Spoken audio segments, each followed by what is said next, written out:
Nah, saya agak sedikit flashback ke pekan kemarin dulu bahwa memang operasi evaporasi ini adalah suatu operasi yang banyak sekali dilakukan di industri pangan, ya, banyak sekali dipraktikkan dalam industri pangan.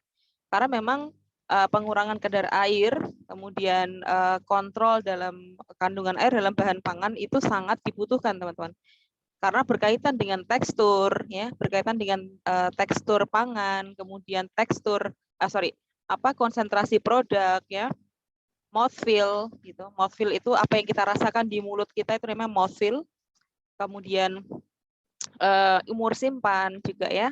Nah, maka operasi evaporasi ini dilakukan untuk berbagai tujuan tersebut, ya.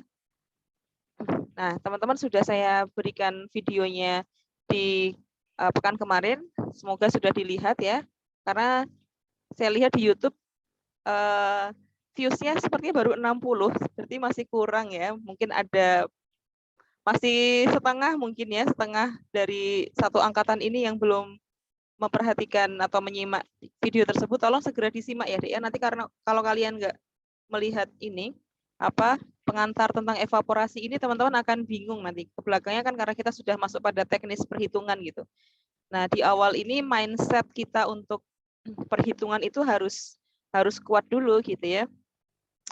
Nah, makanya kenapa kok harus ada efek evaporator efek tunggal, nanti ada efek majemuk dan seterusnya gitu.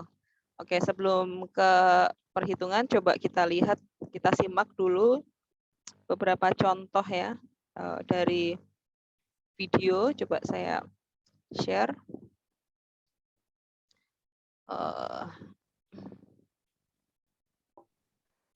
Page type. Sebentar, stop share dulu.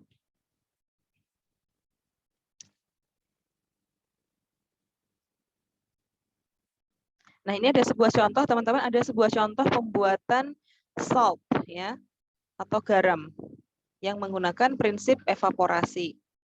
Nah, terlihat, ya. Kita audionya tadi sudah saya klik belum, ya? Oh, belum. Share sound. Ya, seperti ini. Evaporating seawater to make salt crystals, ya. Kita lihat bagaimana kerjanya. We're now in the rather magical sounding salt crystal room. It's surrounded by these quite shallow trays that seem to be steaming. This looks absolutely Ini air laut, teman-teman. David, Ya. what is happening? This is magical. This is my kitchen. This is the exciting bit. And what we're going to do, and what you're seeing, is we're taking the concentrated seawater, the very strong brine, and we're putting it in these trays with a special little hose. Nah, ini adalah air laut, ya, yang dialirkan ke pabrik. Nah, kemudian ditampung dalam tray-tray yang banyak seperti ini. Nah, ini sudah bentuknya high concentrated, konsentrasinya sudah tinggi. Tadi dia bilang gitu kan, high concentrated seawater, gitu. Oke, lanjut. Like this. So this is straight from the sea, because we are really close to the sea. It's been filtered and concentrated, and if you think of clouds can only hold so much moisture and then it's got to start raining, we've done the same thing with seawater. We've got it as much salt as we can in a liquid, and then we put it in these shallow trays and we mix it thoroughly. And I'm going to do our secret galaxy swirl. If I pick up the thing we swirl with. Sebentar, saya ulangi dulu. Got it as much moisture, and then it's filtered and concentrated. And if you think of clouds can only hold so much moisture, and then it's got to start raining, we've done the same thing with seawater. Nah, apa yang dia lakukan ini, teman-teman? Jadi apa yang terjadi pada tray-tray atau nampan-nampan yang ada pada gambar atau video ini adalah dia mengkondisikan seperti cloud, ya, seperti awan yang berhenti hujan. Jadi awan yang pekat, ya, awan yang pekat yang mengandung banyak kandungan air, itu kan dia akan berat. Maka kalau dia sudah tidak mampu lagi atau sudah jenuh, ya, itu kan dia akan turun hujan. Nah, dalam kondisi ini airnya itu, air yang ada pada tray-tray ini kan dia konsentrasinya tinggi, jadi kan kental gitu. Dia kondisikan seperti itu. Jadi kandungan saltnya atau garamnya itu tinggi. Nah, Got it as much salt as we can in a liquid, and then we put it in these shallow trays, and we mix it thoroughly. And I'm going to do our secret galaxy swirl. If I pick up the thing we swirl with. So what's the secret galaxy swirl then, David? Well, we want to make sure that this brine is really well mixed. So there's a dia bilang itu secret galaxy shallows gitu kan. Dia ingin membuat endapan atau permukaan di dalam si air itu menjadi suatu larutan yang khusus gitu ya, yang bentuknya seperti high concentrated tadi. Nah, ini dia mau pick up, mau ambil pakai sekop ini ya. a shape we follow around like this. So what would happen if you just mixed it round and round in a circle like you would say if you were making a big soup or something, just in a pot? Well, for us, you might get the salt forming at the edges, but not all over. Nah, si cewek itu tanya, ya ibu-ibunya mbaknya itu tanya, gimana kalau misalkan nggak diaduk Pak, gitu kan? Kalau nggak diaduk bagaimana ya? Nanti terbentuknya salt atau garamnya itu hanya di tepian-tepian saja, di edge ya, hanya di tepian saja. Nanti nggak formnya di salt form tadi dia bilang itu tidak terbentuk secara sempurna, jadi hanya di pinggir-pinggir saja. Maka harus diaduk ya, harus diaduk menggunakan sekop itu. So when we've done it, and it takes 3 months to learn how to make salt. Dia butuh waktu 3 bulan untuk belajar bagaimana membuat garam ya. So we've got it all mixed up, and then we're going to jump forward to the next one. It's going to stay really quiet, all mixed up. And then we're going to jump forward to the next one. It's going to stay really quiet, really shallow, with a little bit of heat. And then after 1 day, it looks like this. Wow. Now, come and see this. I can feel the heat coming from this. Yeah. Nah, teman-teman. Jadi kalau setelah diaduk ya, dia akan tercampur seperti ini. Kan tadi warnanya jernih ya. Nah, ini warnanya akan jadi keruh begitu. Dan kemudian dia akan sebelum dia berpindah ke tray yang lain, itu dia pastikan ini dia alirannya itu tenang, tidak lagi berombak kalau karena adanya adukan tadi. Nah, di bagian atas ini ya, ini adalah heaternya, ini adalah pemanasnya. Ya, ini adalah pemanasnya yang memberikan mengakibatkan si air laut ini kehilangan kandungan airnya ya, sehingga concentratednya jadi naik konsentrasinya. Key to here. So a secret swirl, some heat, and then this is what we have. And this is what it looks like after a day. And if I just put. Nah, ini setelah 3 hari, teman-teman. Ini setelah 3 hari terbentuk seperti ini. Ya, setelah didiamkan dan diaduk tadi, kemudian didiamkan selama 3 hari, terbentuk kristal-kristal garam seperti ini. The salt has changed from being in a liquid to being a solid. Nah, ada perubahan ya, perubahan fase dari liquid menjadi solid, dari cairan menjadi padatan ya, kristal-kristal ini ya, kelihatan ya. And you can see that is a flaky crystal. Ada flaky crystal, itu kristal yang rapuh ya, yang rapuh gitu, yang tipis dan rapuh. And we hope you'll have done some experiments that might show this, but that can come later. Wow, so I can see there's little flakes of salt on the top, but once they get heavy, do they sink to the bottom? Yep, there's something called surface tension. They get bigger and then they sink. Nah, ini kan kristalnya tadi teman-teman, kristalnya itu akan terbentuk di permukaan ya. Kristalnya terbentuk di permukaan, kemudian and then they will semakin berat dan kemudian sink dan kemudian akan tenggelam ya. Jadi setelah di permukaan ini dia terbentuk kristal, kemudian semakin lama kan semakin banyak ya, semakin berat gitu ya. Kalau sudah berat kemudian dia akan tenggelam ya. Akan berada di bawah.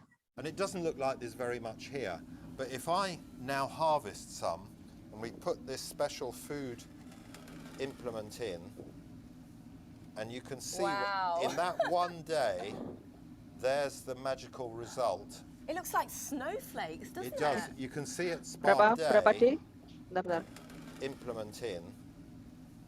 And you can see Wow. in that one day, Nah, ini dalam waktu 1 hari kemudian ya, kalau sudah terbentuk endapan kristal seperti ini, kemudian akan terjadi atau terbentuk solid yang seperti itu, seperti salju ya bentuknya. there's the magical result. It looks like snowflakes, doesn't it? Ya, dia bilang snowflakes like a snowflakes gitu, kayak serpihan salju gitu.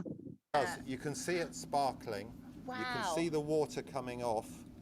Ya, you can see it sparkling. Sparkling itu apa? Berpendar gitu ya, bercahaya apa istilahnya dalam bahasa Indonesia itu sparkling, berkilauan ya, berkilauan. Karena ada kandungan airnya juga di situ. Nah, ini memang seperti salju. Let me just grab that one. Looks huge. Look at that. Ya. Seperti itu contoh penerapan evaporasi di industri pangan, khususnya pembuatan garam ya. Kalau di Indonesia bagaimana ya pembuatan garamnya? Mungkin teman-teman bisa share. Ada yang mau ditanyakan dari video tadi? Boleh kalau ada yang mau ditanyakan. Sepertinya kalau di Indonesia industri garam kita masih mengandalkan petani garam ya. Artinya pembuatan garam kita itu masih kebanyakan masih sangat tradisional. Ya, sangat tradisional. Karena kita diberikan ini mungkin ya Dek ya, diberikan Allah itu karunia ya pantai yang luas, pantai yang panjang, kemudian sinar matahari dan seterusnya. Maka kalau di luar negeri yang iklimnya subtropis gitu, ya dia akan kesulitan mendapatkan sinar matahari dalam waktu yang lama gitu. Maka dia punya teknologi-teknologi dalam pembuatan produk pangan yang sekiranya tidak bisa mengandalkan alam saja begitu. Kalau ada yang mau bertanya boleh ya. Nah, itu salah satu contohnya teman-teman. Kemudian saya coba masuk ke bukunya ya. Teman-teman silakan buka buku introduction bukunya air pulsing ya. Oh, halaman berapa ya? Dehydration harusnya evaporation itu setelahnya deh.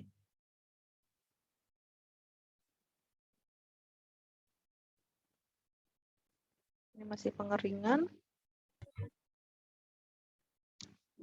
Boleh kalau ada yang mau bertanya, Dek, silahkan. Saya senang sih kalau teman-teman ada yang bertanya gitu ya. Ada yang bertanya di YouTube juga kemarin kalau nggak salah sudah saya komen ya, sudah saya balas komentarnya. Oh, mana ya evaporasi ya? Saya nggak hafal halamannya.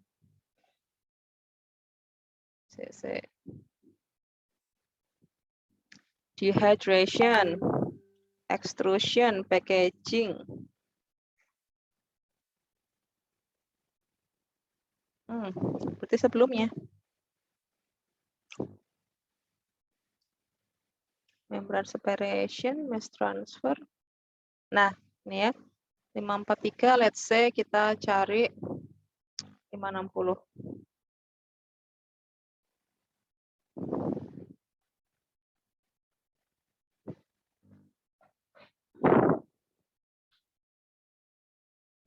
Nah, teman-teman bisa buka chapter 8.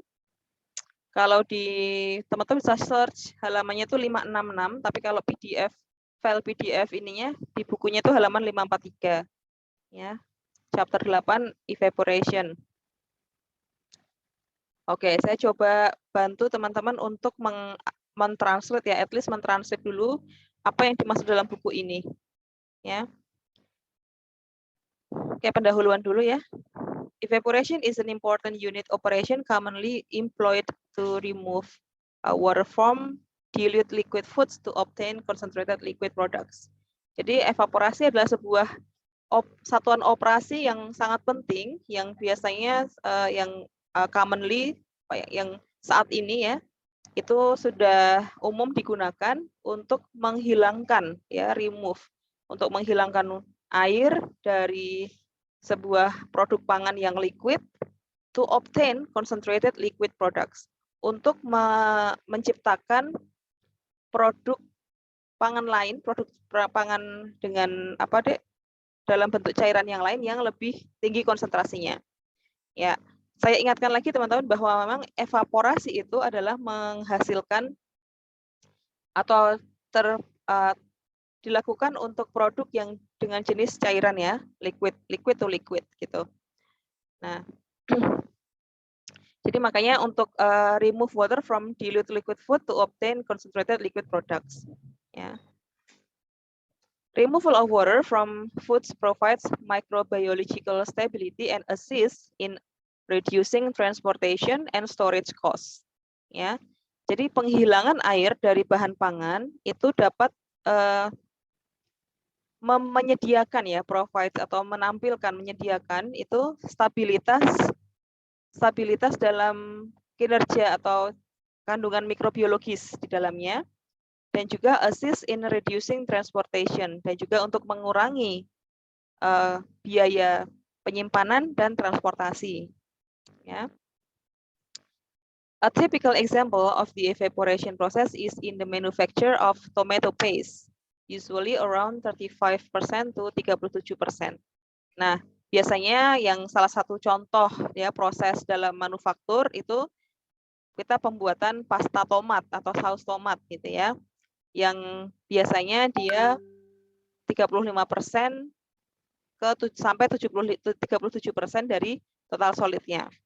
Obtained by evaporating water from tomato juice, which has an initial concentration of 5% to 6% total solid. Ya, jadi si pabrik saus tomat itu biasanya dia mengevaporasi dari jus tomat yang konsentrasinya hanya 5% ya. Konsentrasi padatannya itu hanya 5%, kemudian dihilangkan kan kandungan airnya sehingga total solidnya bertambah menjadi 35% hingga 37%.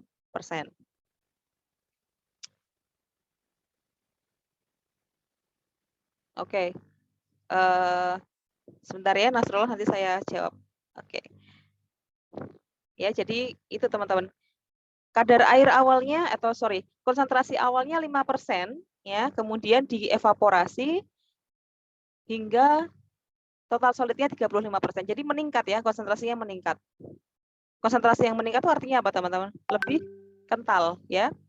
Semakin tinggi konsentrasinya maka semakin kental suatu cairan tersebut. Nah, evaporation differs from dehydration. Nah, evaporasi itu diturunkan atau berasal atau prinsip kerjanya itu diturunkan dari prinsip pengeringan. Since the final product of the evaporation process remains in liquid state. Nah, namun ya final product atau produk akhir dari evaporasi, ada proses evaporasi itu adalah masih dalam bentuk cairan. Kalau dehydration kan bentuknya solid ya, kalau di evaporation itu bentuknya liquid. Remains in liquid state. Itu maksudnya seperti itu. Jadi masih dalam bentuk cairan.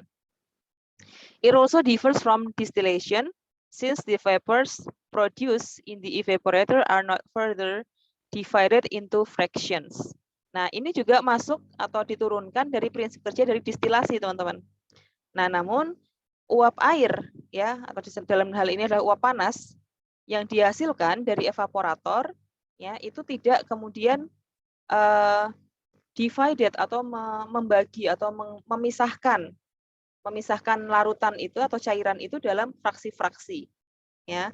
Kalau distilasi kan a kind of extraction teman-teman ya. Distilasi itu kan adalah sebuah bentuk ekstraksi ya.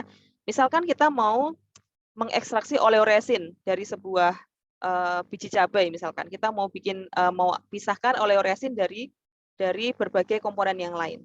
Nah, itu kan extraction, mengekstraksi.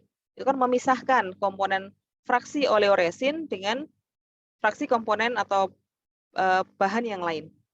Sama dengan kalau kita mau mengekstraksi apalagi teman-teman, pigmen atau mengekstraksi protein, mengekstraksi lemak. Nah, itu kan memisahkan komponen lemak dengan komponen yang lain.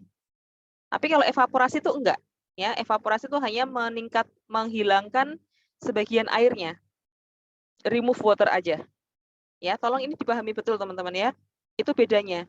Nanti kamu ditanyakan di ujian, sebutkan perbedaan pengeringan kemudian distilasi dan evaporasi. Teman-teman harus bisa menjelaskan ya. Nah, nanti kalau masih belum jelas bisa ditanyakan. Nah, kita masuk ke pertanyaan dari Nasrullah dulu ya. Ibu izin bertanya, cara kerja alat yang digunakan dalam video itu bagaimana? Iya, tadi memang tidak dijelaskan ya, Dek ya. Tadi saya juga hanya mendapatkan informasi dari percakapan mereka saja. Namun prinsip kerjanya teman-teman ya, prinsip kerjanya nih Mas Nasrullah dan teman-teman yang lain. Jadi saya bilang tadi tray ya, istilahnya tadi dia bilang apa ya, swelling atau swell gitu ya. Saya bilang kita bahasakan nampan aja ya, nampan besar gitu. Nampan. Nah, nampan itu digunakan untuk pertama menampung dulu teman-teman. Ya, menampung airnya, menampung air laut kan dia tadi dialirkan ya. Tadi dia bilang pabriknya itu harusnya dekat pantai itu ya. Dialirkan dari laut, kemudian airnya dimasukkan atau ditampung dalam nampan tadi. Nah, didiamkan beberapa hari. Tadi kan dia bilang didiamkan beberapa hari. Nah, kemudian di atas alat itu ada heater, ya di atas nampan itu ada heater atau pemanas. Nah, pemanas itu teman-teman itu yang fungsinya untuk apa? Ya, menghilangkan kandungan air ya, menghilangkan kandungan air dalam air laut tadi. Jadi kalau dalam air laut itu kan ada air dan garam, ada garam ya, mineral sama air. Makanya kalau dia kita bilang air mineral itu berarti airnya masih mengandung mineral, teman-teman. Harusnya malah yang tapi tergantung kebutuhan sih. Air demineral itu air yang sudah dihilangkan mineral-mineralnya. Nah, itu OOT sedikit ya. Nah, kemudian karena dia tadi sudah menggunakan heater ya, pemanas yang di atas nampan tadi, dia panasin selama beberapa waktu, ya kan? Sehingga cairan dalam nampan itu akan naik konsentrasinya. Naik konsentrasinya artinya dia semakin kental. Nah, itu maksudnya beberapa istilah ini teman-teman harus paham ya. Naik konsentrasinya berarti dia semakin kental. Seperti tadi yang saus tomat tadi. Awalnya 5%, ditingkatkan konsentrasinya menjadi 35%. Ya. Nah, setelah itu alat itu hanya menampung saja, teman-teman. Sambil terus memanaskan tadi. Setelah 3 hari, tadi dia bilang, si bapaknya, setelah 3 hari akan terbentuk kristal-kristal di permukaan. Ya, akan terbentuk kristal-kristal di permukaan. Dan ketika kristal itu sudah semakin berat, ya, sudah semakin banyak terbentuk, maka dia akan sink, akan tenggelam, ya, akan tenggelam di bagian dasar dari nampan tersebut. Udah itu aja prinsip kerjanya, Dek. Kalau dari ininya ya, dari penjelasan Bapak tadi ya. Ya, gitu ya Nasrullah ya. Oke. Nah, terus kita masih lanjutkan ke bukunya. Pada gambar 8.1 ini ada skema yang sederhana dari evaporator. Kita lihat gambar 8.1. Nah, ini dia. Yang bagian atas. Nah, ini. Ini skema sederhana, teman-teman. Ya, dia mau bilang apa? Nah, secara essentially atau pada prinsipnya ya, utamanya an evaporator consists of a heat exchanger. Nah, dia ada di situ yang paling penting itu ada pemanas ya, ada pergantian pemanas itu. Enclosed in the large chamber. Chamber itu ruangan yang besar ini, teman-teman. Ini namanya chamber. Nanti kalau dalam istilah teknisnya ini namanya kolondria. Ya, ini chamber atau kolondria. Nah, kolondria ini yang terjadinya proses operasi tersebut ada di kolondria ini. Kita sebut sebagai perutnya gitu ya. Kan proses pencernaan, proses itu kan di perut ya. Nah, ini ada seperti perutnya, teman-teman. Ya. A non-contact heat exchanger provides the means to transfer heat from low pressure steam to the product. Nah, di dalam ini teman-teman, tadi yang dia bilang heat exchanger, itu ada ini teman-teman. Ini seperti pipa begitu ya. Jadi ini antaranya cairan dan uap panas itu terpisah. Ya, cairan dan uap panas itu akan terpisah. Nah, sehingga heat exchanger itu ada di dalam sini yang mengandung uap panas atau steam. Ya. Nah, jadi dia nggak kontak. Nah, di kalimat setelahnya kan bilang gitu dia. Mana tadi? The product inside the evaporation chamber is kept under vacuum. Nah, produk atau bahan yang akan dievaporasi di dalam chamber tadi itu dia dikondisikan dalam kondisi yang vakum atau tekanannya minus. Ya. The presence of vacuum causes the temperature difference between steam and the product to increase. Nah, adanya vakum ini mengakibatkan atau menyebabkan adanya perbedaan temperatur antara uap panas dan juga bahannya atau produknya. Ya. Jadi adanya perbedaan tekanan tadi teman-teman, yang satunya vakum, yang satunya tidak vakum ya. Yang vakum tadi ada pada bahan yang mau kita evaporasi atau cairan yang mau kita evaporasi. Yang steamnya atau uap panasnya itu dalam kondisi tidak vakum. Nah, karena adanya perbedaan tekanan itu, maka mengakibatkan atau menyebabkan terjadinya perbedaan temperatur. Ya, perbedaan temperatur antara steam dan juga produk. Nah, kemudian and the product boils at relatively low temperature, thus minimizing heat damage. Nah, maka dari itu panas yang digunakan atau yang diaplikasikan pada steam itu tidak terlalu tinggi, teman-teman. Ya, maka produk itu akan mendidih pada temperatur yang rendah. Jadi dia perlahan-lahan. Ya. Maka dari itu dia minimizing heat damage. Dia meminimalkan kerusakan yang diakibatkan karena panas. Nah, teman-teman kan sudah paham ya bahwa berbagai jenis kandungan esensial pada bahan pangan seperti ya vitamin, antioksidan, pigmen, dan segala macam itu akan rusak pada suhu yang tinggi. Teman-teman sudah paham kan itu? Nah, maka dari itu pengaplikasian evaporasi ini dia meminimalkan adanya kerusakan karena yang diakibatkan oleh panas tinggi. Bisa dipahami ya? Nanti kalau nggak dipahami langsung aja tanya, nggak apa-apa Dek. Kita terbuka aja. Teman-teman di sini berhak untuk bertanya. Ya. Nah, kemudian the vapors produced are conveyed through a condenser to a vacuum system. Nah, uap air ya vapors, uap air yang muncul karena adanya pendidihan tadi, ya ini kemudian dialirkan ya dialirkan pada sebuah sistem vakum, artinya disedot ya, semacam ditarik begitu untuk keluar sistem. The system condenses inside the heat exchanger and the condensate is discarded. Nah, teman-teman harus bedakan vapor sama steam dalam buku ini. Ya, vapor itu adalah uap air, steam itu uap panas. Ya, makanya kan kita kalau istilahnya kan barangnya namanya steamer ya, pengukus atau apa itu steamer kan.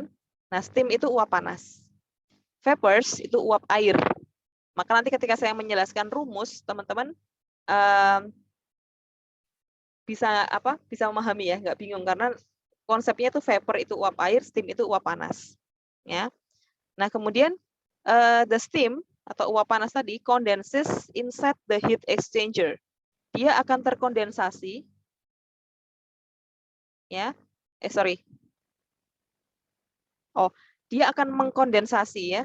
Artinya kan ada perbedaan suhu kan, yang satunya vakum, satunya biasa kan akan terjadi kondensasi. Kemudian dia kemudian akan terbentuk kondensat. Ya, kondensat is discarded atau kondensat kemudian akan dikeluarkan. Nah, kita lihat skemanya, teman-teman. Ada beberapa istilah yang harus wajib kalian pahami. Ada pertanyaan. Berarti pemanasan hanya terjadi satu sisi. Iya, Dek. Jadi pemanasnya tadi kalau yang setahu saya, yang sepaham saya dari video tadi, pemanasnya ada di yang atas tadi, heaternya tadi, Dek.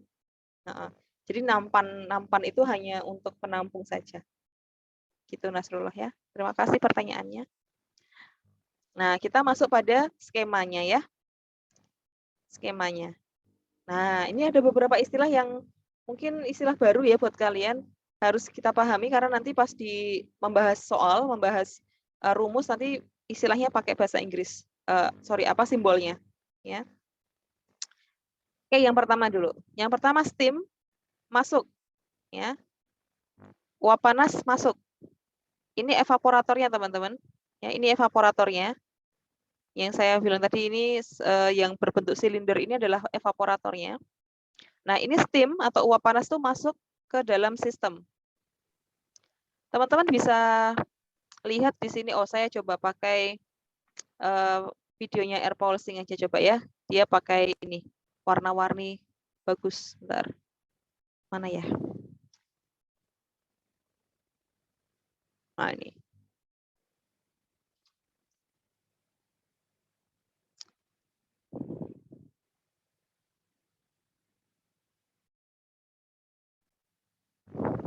Ini buat kalian yang suka permesinan, suka alat apa ya, proses, itu akan sangat menarik deh ya kuliah Satop ini.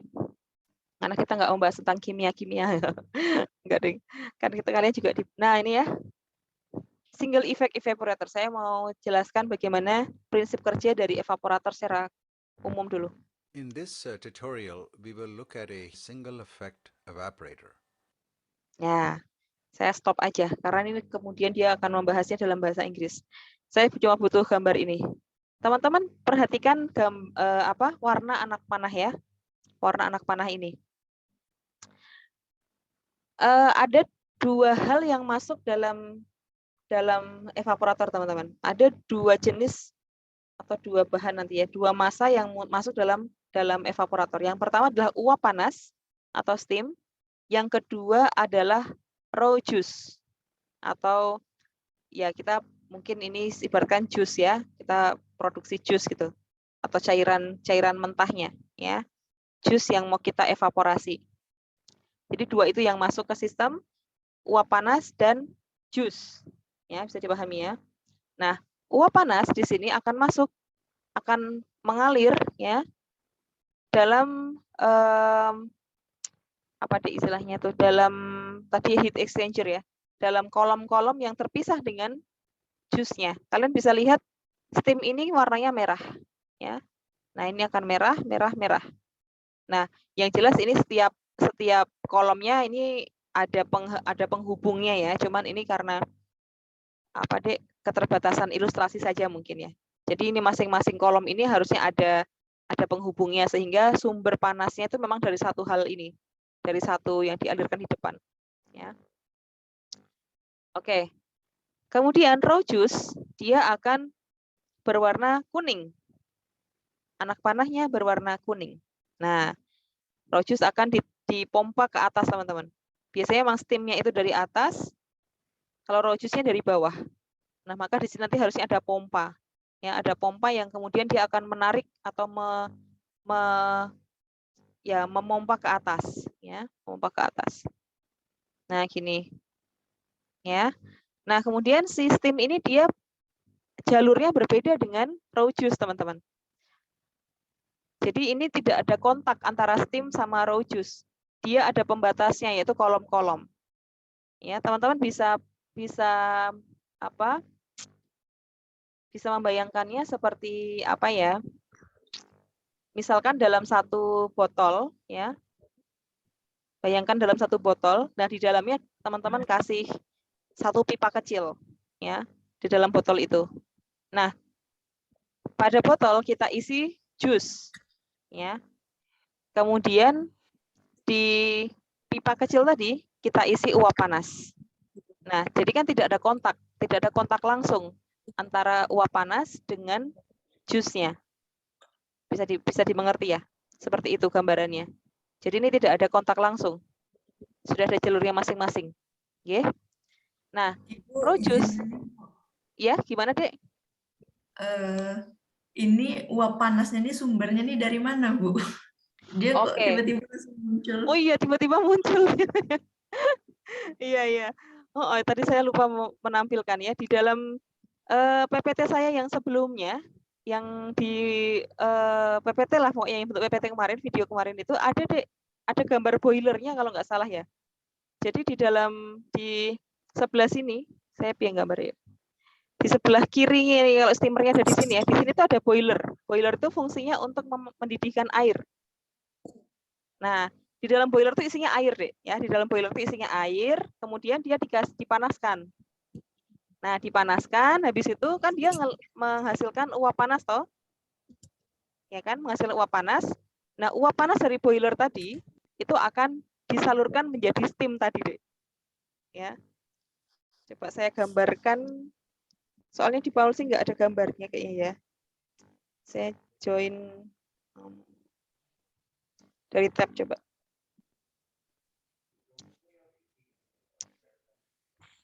Oh, terima kasih ditanyakan ini, soalnya saya lupa untuk menjelaskan.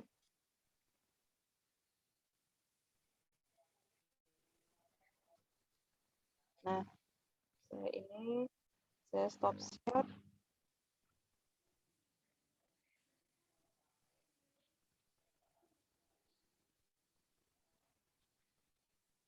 Oke. Saya share dari ya. Nah, ini ya.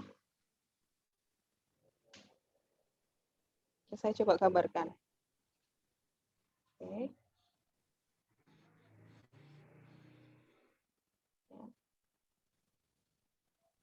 Kemudian di sini evaporatornya.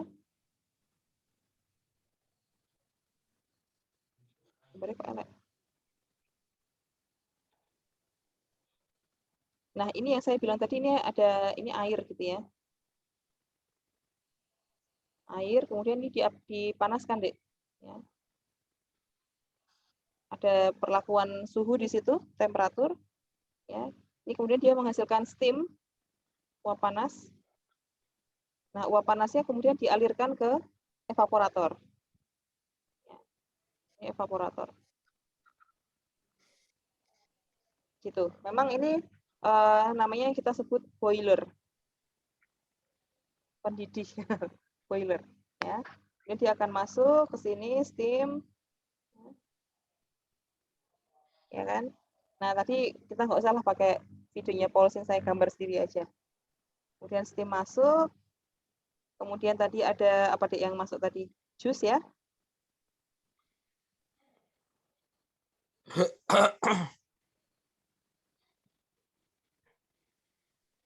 Ini raw juice tadi, atau jus mentah gitu ya. Jus yang belum diproses. Nah, di sini ada yang namanya ini kalandria. Ya. Nah, saya sebut di sini. Ini namanya kalandria. Kalandria itu fungsinya dia sebagai tempat terjadinya proses, ya, kalandria. Nah, di dalam sini, teman-teman, ini ada ya. Nah, ini saya bilang tadi kolom-kolomnya tadi. Nah, sistem, ya, steamnya tadi atau uap panasnya tadi, dia akan mengalir ke sini, teman-teman. Ya. Dia akan mengalir melalui si kolom-kolom ini. Ini steam ya, saya bilang, saya kasih anak panah warna kuning. Ini steam. Kemudian raw juice atau jusnya itu saya kasih apa nih warnanya? Merah deh. Ya. Nah, ini merah. Nah, ini raw juice-nya akan dipompa. Nah, di sini harusnya memang ada pump di sini ya. Di sini ada pompa gitu ya. Karena kenapa, Dek? Karena kenapa kok harus dipompa ke atas ya? Karena dia akan ada perbedaan tekanan ya. Perbedaan tekanan itu semakin mempercepat proses, Dek. Ya, semakin mempercepat proses. Nah, ini dia akan dipompa ke atas. Nah, ini adalah aliran jusnya. Aliran jus dan aliran ya, dia akan seperti ini. Ini akan terpisah. Nah, kemudian ya, nanti ada yang keluar apa, Bu, gitu ya. Yang keluar apa? Yang keluar yang pertama ini adalah istilahnya concentrated product ya, atau ya kita sebut aja produk gitu ya. Produk itu apa Bu? Produk itu adalah jus yang sudah dikonsentrasikan. Ya, produk itu adalah jus yang sudah konsentrasinya sudah meningkat. Dia akan keluar. Nah, di bawah juga ada keluar lagi, Dek. Yang keluar itu yang lain itu adalah namanya kondensat ya. Nah, kondensat itu apa? Kondensat itu adalah hasil kondensasi ya. Jadi kan steam tadi kan ada gesekan dengan jus ya. Saya kasih catatan di sini. Suhu jus ya itu lebih rendah daripada suhu steam ya. Suhu jus lebih rendah daripada suhu steam. Nah, karena ada perbedaan perbedaan suhu ini, maka terjadilah kondensasi. Ya. Terjadilah kondensasi, maka ada perubahan dari uap panas ya. Uap panas menjadi air ya. Atau embun lah kalau kita sebut embun kan ya cairan ya. Nah, yang dimaksud dengan kondensat itu air atau embun tadi yang hasil kondensasi. Itu akan dialirkan keluar. Itu jalurnya juga berbeda dengan produk ya. Dia ada pipanya sendiri. Gitu. Nah, kemudian karena si jus tadi kan dipanaskan teman-teman. Ya, dipanaskan maka kan dia akan kehilangan sebagian airnya. Sebagian airnya terwujud dalam bentuk apa? Oh, dalam bentuk uap air.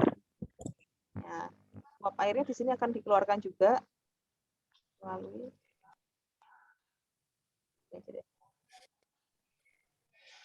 Nah, ini akan dikeluarkan juga dari sistem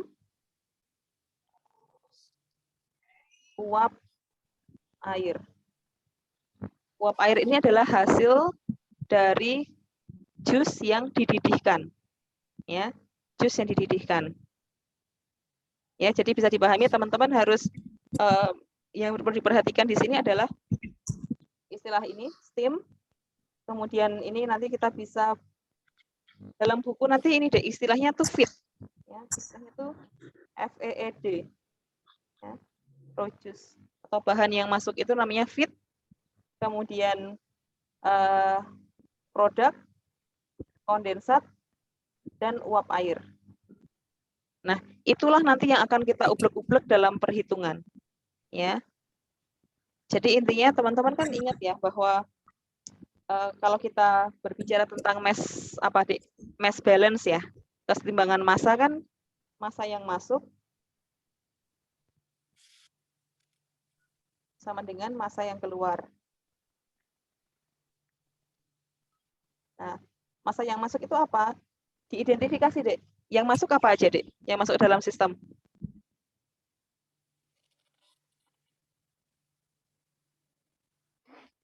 Dari gambar ini yang masuk apa aja?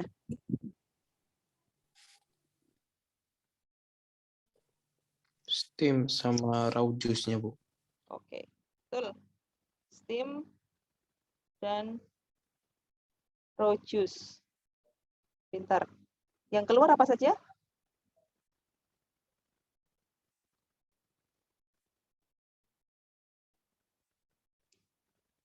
Kalau yang keluar apa saja? Produk. Oke, produk. Terus? Kondenser sama uap air. Oke, kondensat dan uap air. Ya, pintar. Betul, teman-teman. Seperti itu ya. Nah, ini saya di awal itu ingin teman-teman bisa mengidentifikasi apa yang masuk, apa yang keluar. Itu dulu. Nah, itu prosesnya ada di sini di Calandria. Gitu. Lagi ya.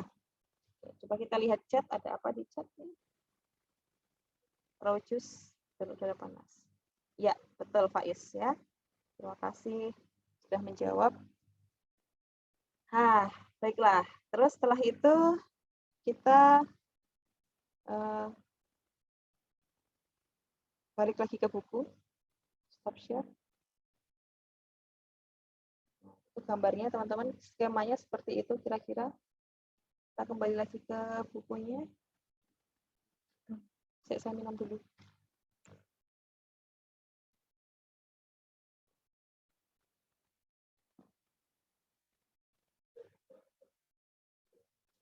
Nah, oke. Beberapa hal di luar itu hanya bukan hanya sih, tapi supporting mesin ya teman-teman. Jadi kayak separator ini nanti yang memisahkan antara produk sama concentrated product dan seterusnya lah. Itu hanya tambahan saja ya. Yang penting teman-teman pahami yang tadi itu. Oke. Kemudian di gambar 8.2 ya, di gambar 8.2 ini adalah bentuk dari evaporator yang majemuk, teman-teman. Ya, atau kalau di dalam buku ini bahasa Inggrisnya adalah multiple effect, ya. Kalau yang satu tok itu namanya single effect, ya, atau evaporator tunggal. Kalau yang ada terdiri dari lebih dari satu itu namanya multiple effect atau evaporator yang majemuk. Nah, ini adalah first effect, ini second effect, third effect, ya. Oke, prinsip kerjanya sama teman-teman. Cuman nanti perbedaannya ada pada penyebutan saja. Kita mulai dari yang paling kiri dulu ya. Steam masuk, ya. Steam sama seperti tadi. Ini juga yang masuk juga feed, liquid feed. Yang keluar adalah kondensat dan juga apa tadi? Produk, ya. Nah, kenapa digunakan evaporator yang majemuk, ya? Nah, mungkin juga ini apa namanya? Yang pertama ya efektivitas ya. Jadi produk yang dia diharapkan mempunyai konsentrasi yang tinggi itu kan berarti kan harus dievaporasi berulang gitu. Kalau hanya satu kali kan nanti dia tidak cukup, hanya membutuhkan waktu yang lama gitu. Jadi yang memang pertama adalah efisiensi ya dan efektivitas. Yang menjadi pembeda di sini teman-teman adalah sebutan untuk bahan yang masuk dan bahan keluarnya untuk yang multiple effect ya. Nah, di sini kalau yang di evaporator 1 itu sama seperti yang single effect. Cuman untuk yang evaporator 2 dan 3 yang menjadi feed-nya ya, yang menjadi bahan masukannya, bahan yang masuk adalah bahan atau produk yang sudah dikonsentrasi pada evaporator 1. Itu masuk pada evaporator 2 sebagai feed. Begitu juga dengan evaporator 3. Jadi bahan atau produk yang keluar dari evaporator 2 itu menjadi feed bagi evaporator 3. Ya. Steamnya juga demikian. Ya, steamnya juga demikian, teman-teman. Di sini ada penampungan ya, penampungan. Jadi ada steam yang keluar ya, uap panas yang keluar itu dari evaporator 1 akan masuk sebagai vapor ya, sebagai uap air yang masih kondisinya masih tinggi, apa? Suhunya masih tinggi juga sih, walaupun tidak setinggi pada evaporator 1. Itu akan masuk sebagai steam untuk evaporator 2. Ya. Di evaporator 3 juga seperti itu. Vapor yang keluar dari evaporator 2 menjadi steam bagi evaporator 3. Ya. Kemudian untuk yang kondensatnya, kalau kondensat itu setiap evaporator dia pasti keluar, teman-teman. Dia nggak digunakan lagi. Kondensat itu kan hanya sebagai apa ya? Sisa proses lah gitu. Jadi kondensatnya tetap dikeluarkan, ini juga kedua dikeluarkan, ketiga dikeluarkan. Nah, sehingga yang dinamakan final product atau concentrated product pada evaporator majemuk adalah produk yang keluar dari evaporator yang terakhir. Ya. Kalau ini 3 ya berarti ya produk yang keluar dari evaporator 3. Ya. Gitu. Skemanya. Oke, sambil lihat chat. Kenapa aliran steam masuknya lewat bagian atas? Oke, teman-teman.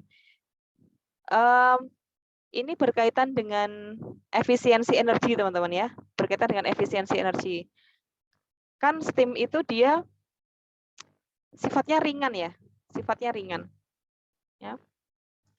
maka dia menggunakan memanfaatkan gaya gravitasi sih sebenarnya, memanfaatkan gaya gravitasi untuk mengalirkan steam tersebut, ya.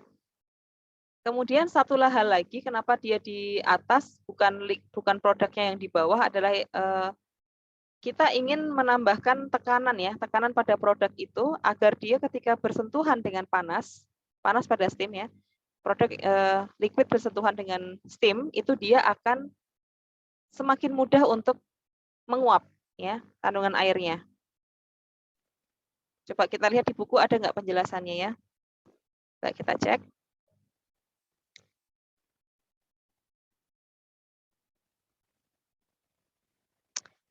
Oke.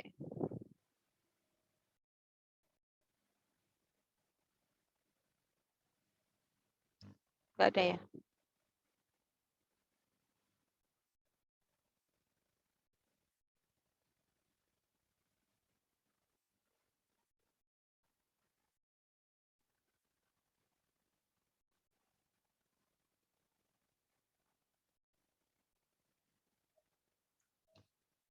Nggak ada, Nas. Di dalam buku ini tidak dijelaskan sih. Tapi sepertinya di videonya Pak Paul itu ada dijelaskan bahwa steam itu kenapa alirannya dari atas itu memang dia memanfaatkan itu tadi gaya gravitasi karena dia kan ringan banget ya, sangat ringan dan juga produk itu dipompa ke atas agar dia memudahkan ya mengefektifkan proses penguapan yang terjadi gitu. Ya. Kalau dalam bukunya nggak ada sih. Coba nanti kalau misalkan saya buka di videonya Pak Paul, Mbak Menawa ada penjelasannya ya. Nah, nanti saya tampung dulu. Itu penjelasan saya sementara seperti itu, demikian ya. Nanti kalau saya menemukan dari video, coba saya tambahkan. Ya, Mas ya. Terima kasih ya. Oke, yang perlu nah ini. Note that in a multi-effect evaporators, ya, steam is used only in the first effect. Jadi steam yang digunakan tadi sudah saya jelaskan itu hanya digunakan pada evaporator yang pertama. Nah, the use of vapors as a heating medium in additional effects results in obtaining higher energy use efficiency from the system. Jadi penggunaan uap air ya sebagai media pemanas ya, heating medium adalah sebuah efek tambahan ya untuk mendapatkan efisiensi energi yang lebih tinggi dari sistem tersebut. Oke.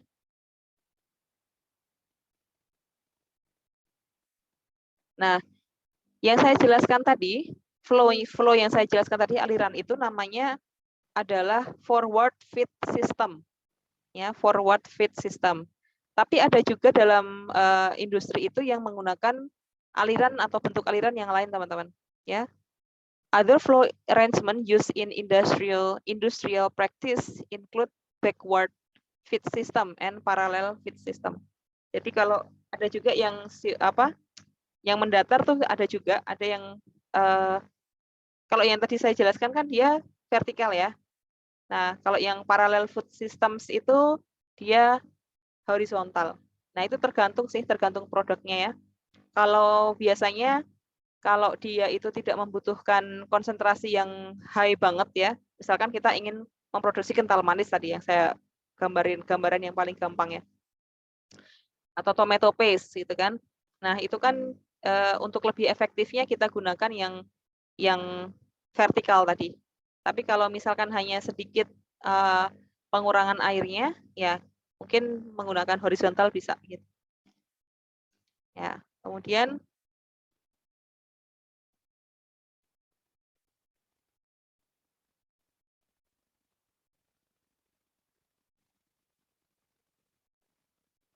oke. Oke, saya coba video.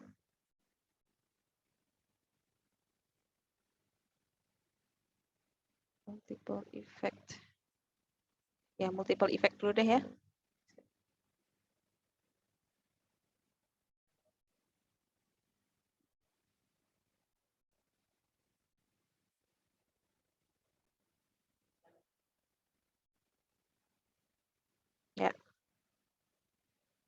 In this tutorial, we will consider mass and enthalpy balances for a three-effect evaporator.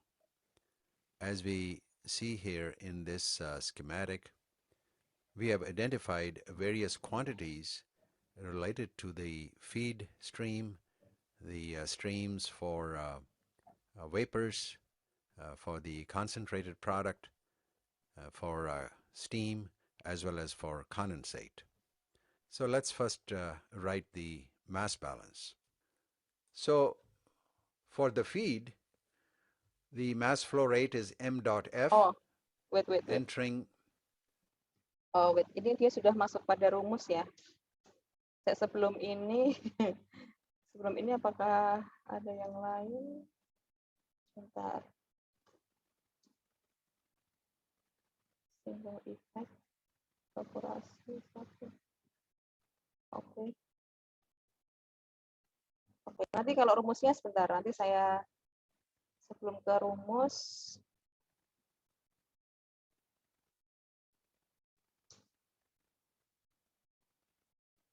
kesini dulu deh, nggak apa-apa. Ya, ini namanya boiling point elevation atau peningkatan titik didih, teman-teman. Ya, peningkatan titik didih, boiling point elevation. Nah, boiling point elevation of a solution, jadi peningkatan titik didih pada solution atau cairan, ya, adalah sebuah peningkatan titik didih yang melampaui, yang terjadi pada atau yang lebih tinggi daripada air murni, ya, at a given pressure, dengan tekanan yang ditetapkan, gitu. Nah, jadi boiling point elevation itu berkaitan dengan tekanan juga, ya. Jadi at a given pressure. Jadi kalau misalkan tekanannya sekian, boiling point-nya berapa? Tekanannya sekian, boiling point-nya berapa, gitu, ya. A simple method to estimate boiling point elevation is the use of Duhring's rule, atau untuk mengestimasi, memperkirakan berapakah peningkatan titik didih itu, kita gunakan rules-nya Duhring, ya, Duhring's rules. Nah, dia mengatakan bahwa linear relationships exist between the boiling point temperature of the solution and the boiling point temperature of water at the same pressure. Nah, dia bilang bahwa ada hubungan yang linear, ya, antara suhu titik didih pada cairan dan suhu titik didih pada air pada tekanan yang sama, ya, pada tekanan yang sama. Sehingga apa? Ya, sehingga yang perlu kita perhatikan di sini adalah tekanannya, teman-teman. Kita mau bilang titik didihnya X, itu adalah pada temperatur X. Kalau kita mau bilang titik didihnya itu X1, maka temperatur tekanannya juga pada X1, gitu. But over moderate temperature ranges, it is quite acceptable, ya.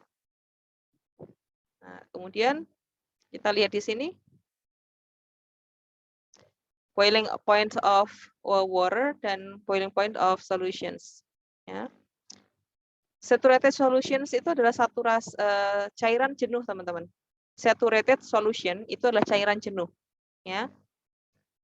Cairan yang jenuh. Cairan jenuh itu yang tadi saya bilang dia punya konsentrasi yang mendekati mendekati ya semi padat dan semi solid, gitu ya. Oke. Oh, ini hanya membaca tabel aja, ini kita lewatin saja.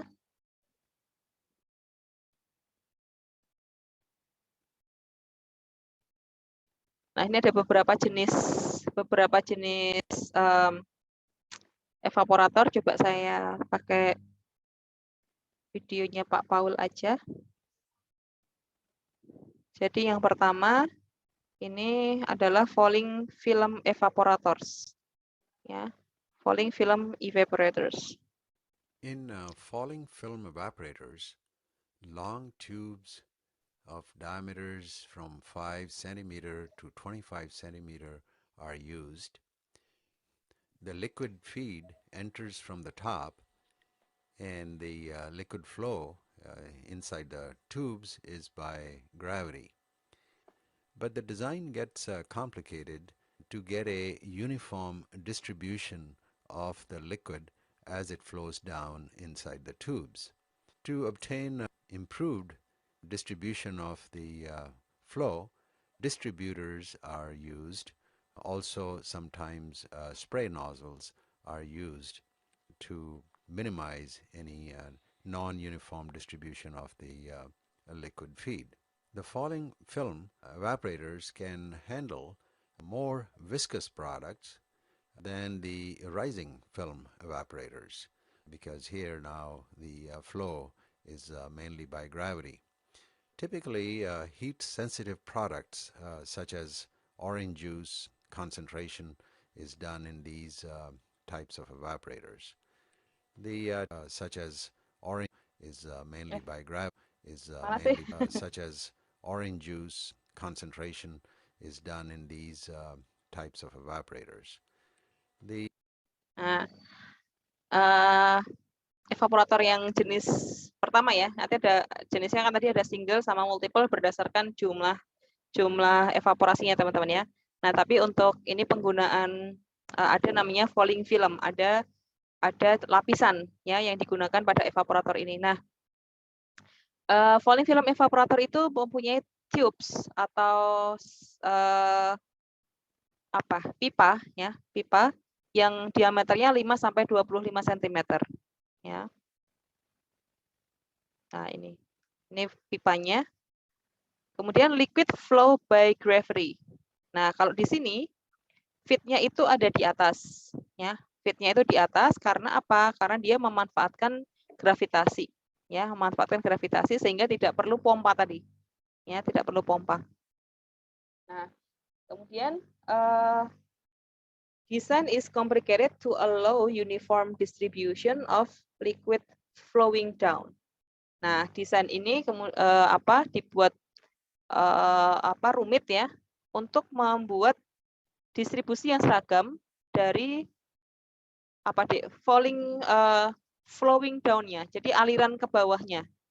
Nah, kenapa? Tadi karena ini kan menggunakan diameter yang sama pertama ya. Dia menggunakan diameter yang sama, kemudian dia memanfaatkan gaya gravitasi. Maka laju aliran dari feed ini ya itu akan uniform, akan seragam. Ya. Distributors or spray nozzles. Jadi di sini ada nozzle-nya. Di atasnya ini ada nozzle-nya teman-teman. Di atas pipanya ini ada nozzle. Nozzle itu fungsinya untuk seperti spray kemarin tuh ya, untuk menyebarkan cairan itu. Falling film can handle more viscous products than rising film evaporators. Ya. Nah, nanti ada yang kedua, nanti ada rising film. Ini falling ya. Falling itu kan berarti turun, jatuh. Ya, nanti kalau yang rising itu dia ke atas. Nah, jadi si falling film itu dapat digunakan untuk menghandle atau memproses products yang lebih kental, ya, more viscous, yang lebih kental, yang viskositasnya lebih tinggi, ya kan? Karena dia memanfaatkan gaya gravitasi, ya, sehingga lebih lebih efisien energi ya, kan daripada kita menggunakan pompa kan dia butuh energi, maka dia hanya memanfaatkan gaya gravitasi saja, sehingga untuk produk-produk yang dia lebih kental, maka dia cocok untuk menggunakan falling film evaporators, ya.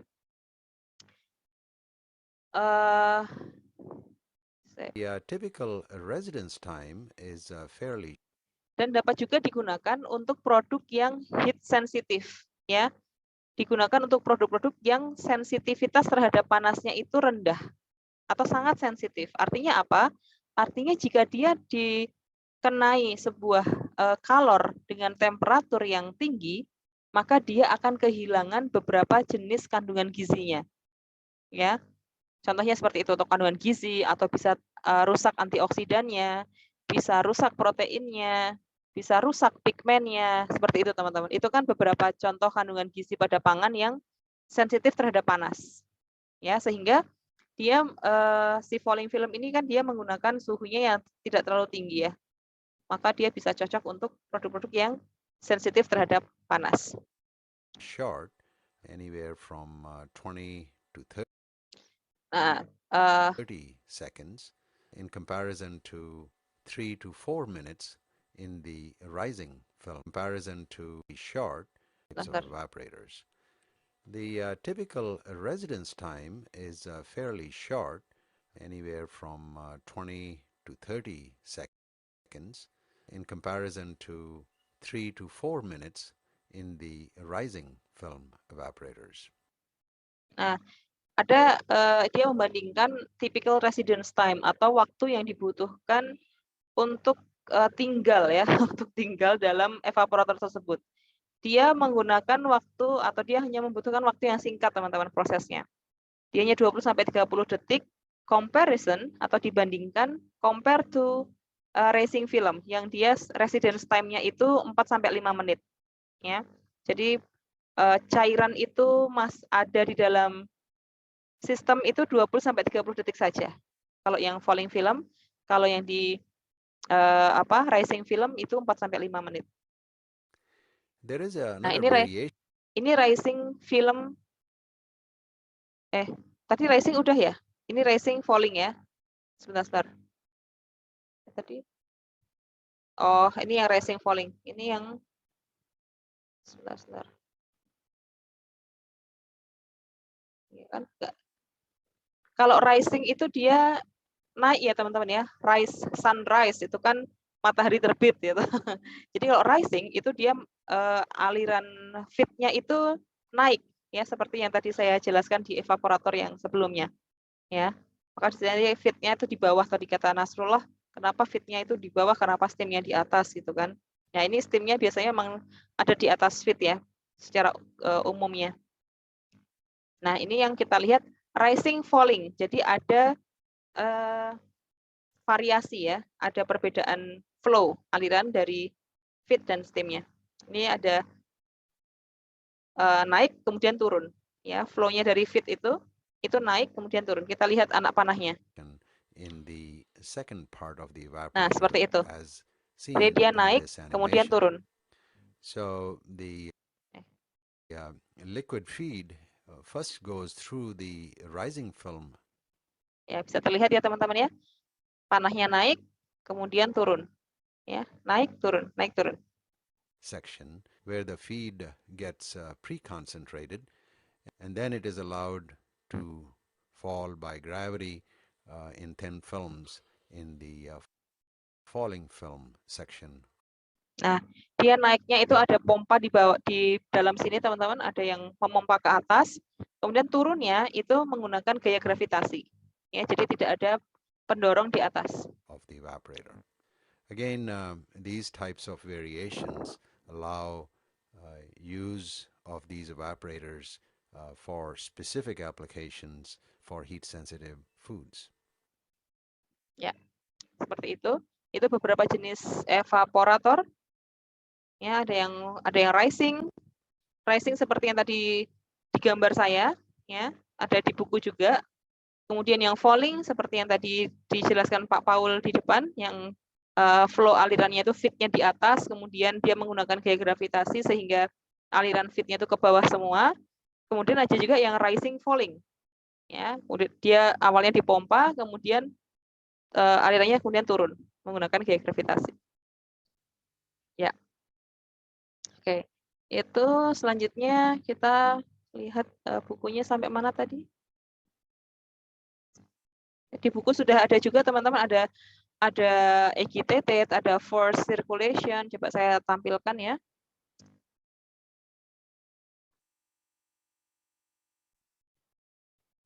Ya. Nah, ini kan tadi yang dijelaskan sama video tadi ya, ada falling film, kemudian ada rising film, ya, ada kemudian rising falling, ada force circulation, itu ada gambarnya enggak? Enggak ada ya? Oh, figure 8.9.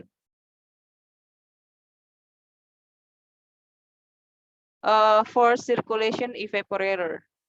Nah, ini berarti ada tekanan ya. Force kan ada gaya.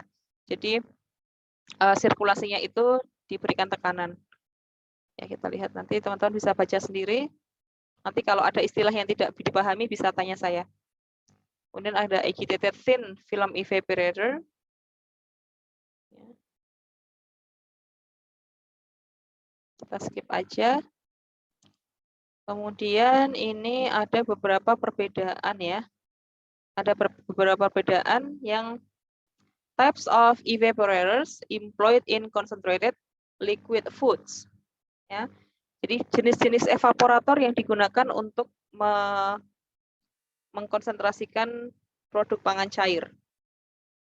Nah, ini ada yang evaporator bentuknya vertikal. Ini Ini jenisnya ya. Kemudian ini adalah kedalamannya. Kemudian ini sirkulasinya. Ini viskositas atau kekentalannya. Ya. Satuannya dalam Pascal second. Kemudian kemampuan dia untuk menghandle suspended solid atau padatan yang terlarut. Ya. Kemudian applicable to multiple effects, iya apa tidak gitu ya. Dia apakah dapat digunakan untuk multiple effect? Nah, itu jawabannya ya atau tidak di sini. Kemudian ini adalah applicable to mechanical vapor decompression. Apakah dia dapat digunakan untuk mendekompresi uap air secara mekanis? Ya. Kemudian ini adalah heat transfer rate atau laju pindah panas. Ini residence time, waktu tinggal. Kemudian capital cost atau biaya modal ya, biayalah gitu. Nah, ini ada keterangannya remarks. Nah, kita ambil salah satu contohnya aja lah. Contohnya vertical tubular aja ya, yang short nomor 4 ini ya. Nah, circulation-nya assisted itu diarahkan teman-teman. Kalau assisted itu diarahkan. Kalau natural itu biasanya dia hanya mengikuti sirkulasi berdasarkan ya gaya gravitasi atau mesin itu. Tapi kalau assisted itu ada diarahkan, artinya dia ada pompanya. Ya. Kemudian viskositas yang dapat dihandle, ya, viskositas dari produk yang dapat dihandle itu sampai dengan 2000 kali 10 pangkat minus 3 Pascal second. Nah, ini dapat digunakan untuk suspended solid, iya. Dapat di multiple effects, dia tidak. Berarti dia hanya bisa single effect saja. Terus kemudian heat transfernya itu low. Residence time itu waktu tinggalnya itu very high. Berarti kan dia sangat lama itu artinya ya. Sangat lama di dalam evaporatornya. Kemudian biayanya itu juga tinggi. Ya. Ada yang low nggak? Nggak ada ya. Low medium adanya. Dia nggak berani ngomong biayanya rendah gitu. Nggak ada ya. Nah, seperti itu contohnya. Oke, kita masuk pada jam berapa ini? Ini kalau kuliah 1, 2, 3 SKS ya? Oke. Saya habis suaranya.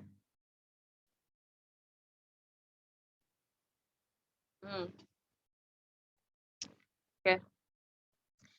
Teman-teman di sini bisa lihat ya, ada skema di gambar 8.11. Nah, ini skema evaporatornya seperti ini teman-teman. Ini skema aja gitu. Jadi gambarnya ya it's just a scheme gitu. Apa saya gambar aja ya? Kayaknya lebih enak kalau saya jelaskan pakai gambar ya. Coba.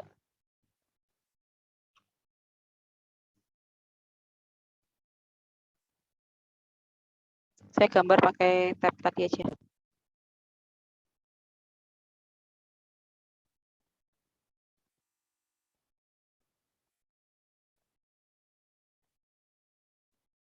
Ya. Alright.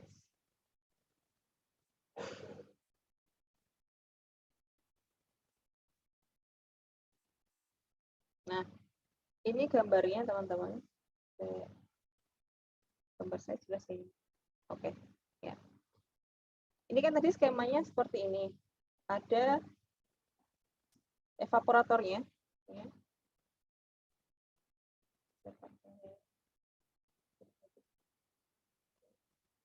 Ini Ini ada evaporatornya.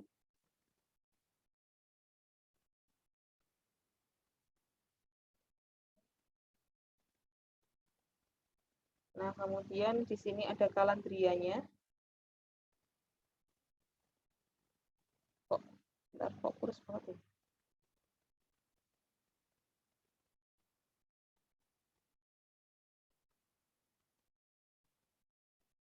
Yang saya kasih garis ini adalah kalandrianya, teman-teman ya. Ini kalandria. Kemudian apa lagi? Udah ya, skemanya kan secara garis besar kan seperti ini.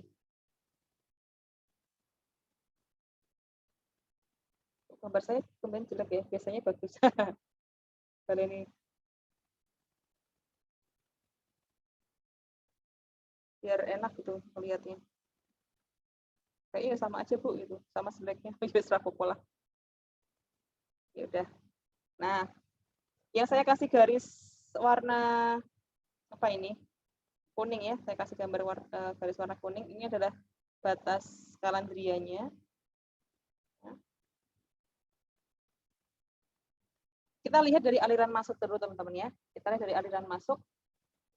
Di sini kan dia ada aliran masuk feed ya. Feed-nya kan masuk ke sini. Feed, kemudian ini ada ya, kemudian ini ada masuk stem. Stemnya masuk ke kalandria. Nah, ini adalah feed. Ini stem. Nah, di dalam feed itu kan dia punya massa ya. Feed itu kan punya massa. Nah, massa yang mengalir, seperti yang sudah saya jelaskan di pertemuan sebelumnya, massa yang mengalir itu dia punya laju. Ya, laju aliran massa namanya. Atau kita sebut dengan M dot. Ya, kita simbolkan dengan M, ada titiknya di atas. Ya, M dot. Nah, karena dia M dotnya adalah M dotnya feed, maka kita kasih aja M dot F. Ya, M dot F. Stem juga punya kan teman-teman ya? Stem kan juga punya apa? Massa ya, massa dan dia mengalir. Maka kalau massa yang mengalir dia punya laju. Nah, laju aliran massa itu namanya M dot, juga dikasih notasi S yang menandakan stem. Ya. M dot F untuk feed, M dot S untuk stem. Ya. Kemudian dia juga punya suhu. Ya, masing-masing feed dan stem dia punya suhu. Kita sebut dia TF dan TS. Ya. TF dan TS. Nah, setiap massa solid, ya teman-teman ya, setiap massa solid dia punya yang namanya fraksi massa. Ya, fraksi massa. Itulah kenapa massa jenis itu kan beda-beda teman-teman ya. Massa jenisnya apa? Suatu bahan A dengan bahan B itu kan bisa jadi beda karena dia punya massa fraksi massa. Kita simbolkan dengan X, XF. Ya. Jadi kalau dikasih keterangan seperti ini. M dot F itu adalah laju aliran massa, ya. M dot S laju aliran uap panas atau steam. Kemudian XF ini adalah fraksi massa. Fraksi massa dari feed ya.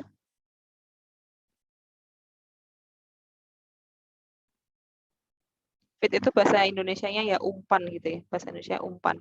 Tapi kita pakai aja feed karena notasinya biar disamakan dengan bahasa Inggrisnya aja. Ya, fraksi massa feed. Kemudian T, F adalah suhu atau temperatur feed. Dan TS adalah suhu steam. Ya, demikian ya teman-teman untuk yang masuk dulu nih. Nah, di dalam evaporator, ya, di dalam evaporator ini, karena dia sudah ada pengaruh suhu yang masuk, maka dia punya temperatur. Ya, kita sebut di sini adalah T1. Ini saya samakan dengan buku ya.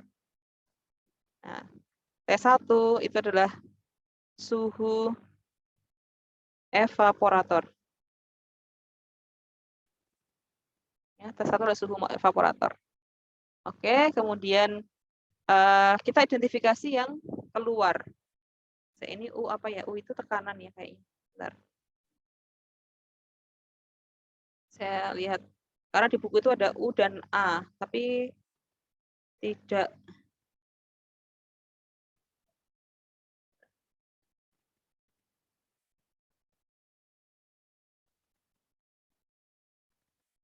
Kalau kalian belajar sendiri di buku ini akan bingung kalau kita nggak bahas ya teman-teman. Kalau dibahas saja belum tentu paham ya. Tapi semoga saya cuma mendoakan kalian bisa paham aja. Ya. Kok nggak ada ya U sama A-nya. A itu biasanya luasannya sih. Oh ini ada U-nya. U is the overall heat transfer. Dan A adalah area. Ya. Di dalam Kalandria ini ya, itu kalau nanti kalian lihat di buku, ini ada U dan A. Ya.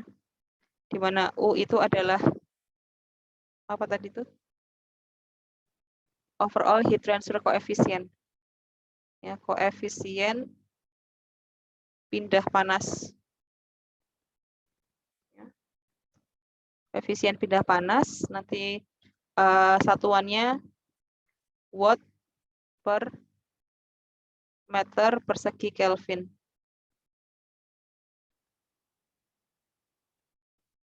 Ya. Kemudian kalau A itu adalah luas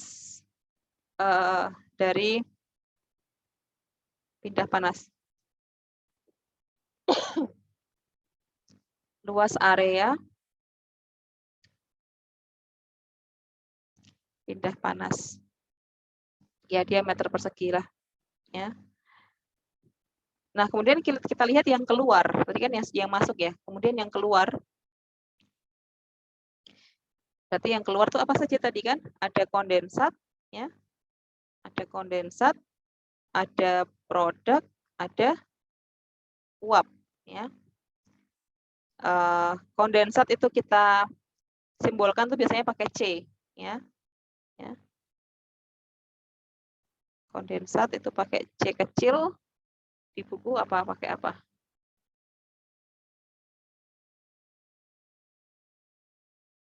B sama B.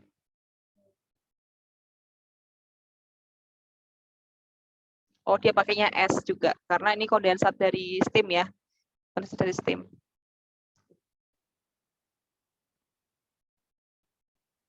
Ya. Gak apa-apa lah dia pakai sorry. Ya. Kondensat itu keluarnya di sini. Saya salah meletakkan biar kalian nggak bingung ya.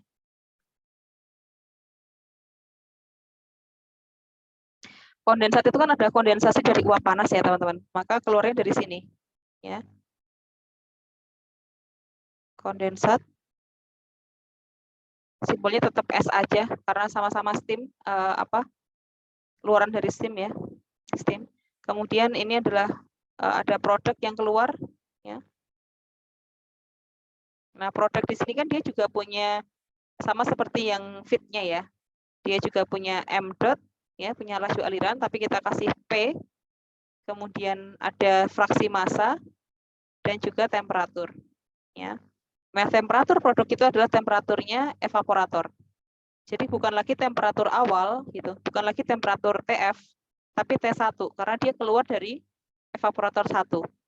Ya, T1. Nah, kondensat itu juga dia punya M dot sama suhu steam. Kenapa Bu suhu steamnya itu nggak pakai itu suhu T1? Karena apa deh? Karena terpisah kan antaranya pipanya steam sama pipa atau apa? Pipanya steam sama aliran produk, aliran feed kan terpisah. Maka suhunya yang keluar itu sama dengan suhu ketika masuk ya, TS. Gitu. Kemudian di sini ada uap air. Nah, uap air itu bahasanya kan tadi istilahnya vapor ya. Vapor. Nanti kita pakai notasinya V kecil. Nah, V kecil atau vapor ini dia punya aliran juga M.V sama TV. T1 ya, T1 karena dia keluar dari evaporator. Nah, jadi pokoknya yang jadi catatan di sini teman-teman, yang keluar dari evaporator ya, yang merupakan bagian dari produk, dia menggunakan T-nya T evaporator, T1. Ya. Tapi kalau kondensat yang merupakan dia alirannya steam, maka T-nya adalah T steam. Ya, bisa dipahami ya. Nanti kalau kalian coba simak lagi video ini, insya Allah akan paham. Nah, kita cek di sini M.P itu sama dengan laju aliran produk. Nah, laju aliran massa. Ya. Laju aliran massa produk. Kemudian V, laju aliran massa vapor. Vapor itu uap air ya. Kemudian XP, fraksi massa produk. Kemudian T1, suhu evaporator. Oh ya sudah ada ya T1 ya. Apalagi? XP, TS, MS sama. Nah, satuannya. Laju aliran massa itu adalah massa yang mengalir setiap satuan waktu. Maka satuannya adalah kilogram per second. Semuanya kilogram per second ya, kalau laju aliran massa. Kemudian kalau suhunya biasanya pakai Kelvin. Coba kita lihat. Kita cek dulu. Di sini pakainya apa?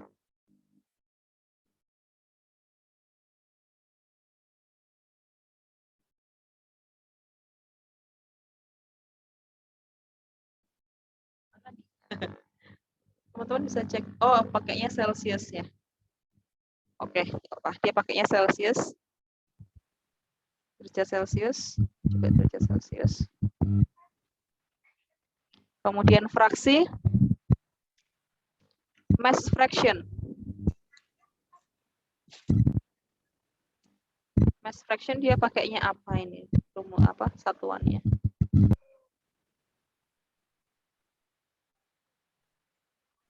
Kayaknya nggak punya satuan deh. Oh ya, oke. Ya. Mass fraction dia dimensionless. Jadi ini tidak ada satuan. Ya. Oke. Selanjutnya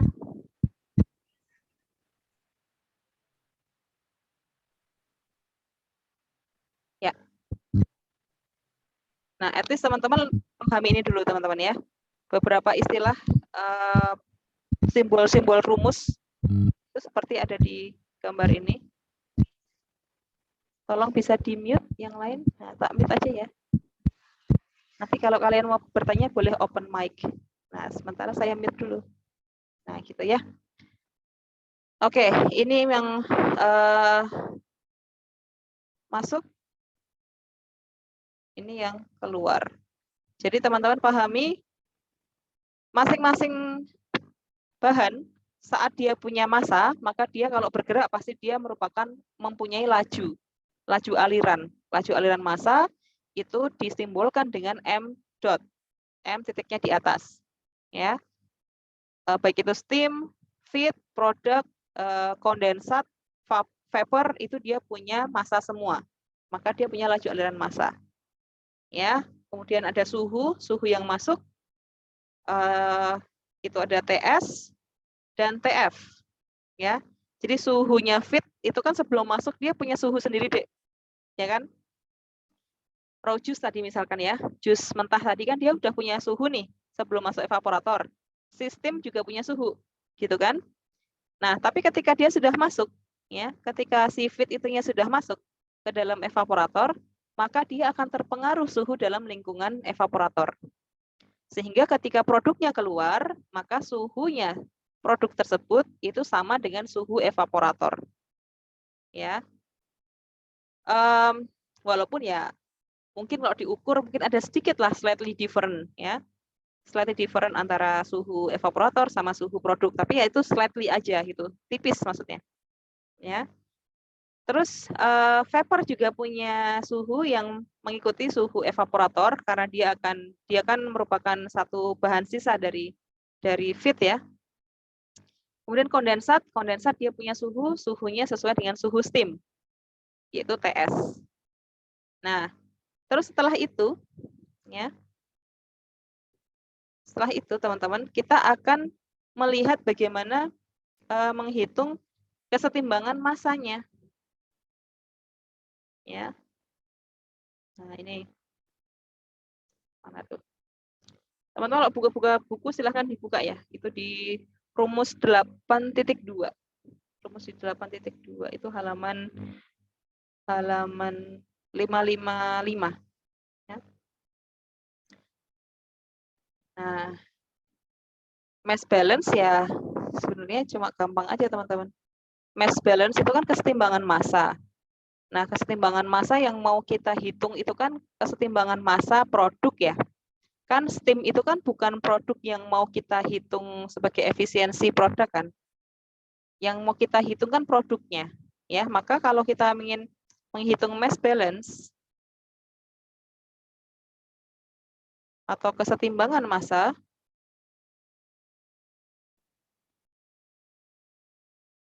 ya, maka ya hanya produknya saja. M.F dikali XF, ya, sama dengan M.P dikali XP. Udah gitu. Ini mass balance. Ya. Jadi yang masuk sama dengan yang keluar kan. Oh, ini M.V-nya nggak dihitung ya. Ya, ini massa solidnya aja, ya.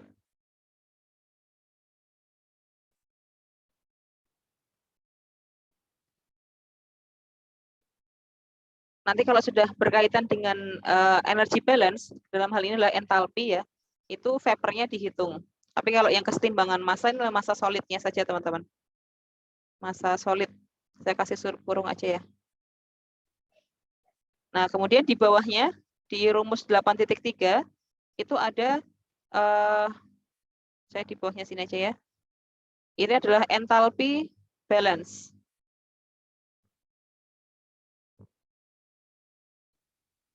Atau bisa disebut dengan kesetimbangan energi lah.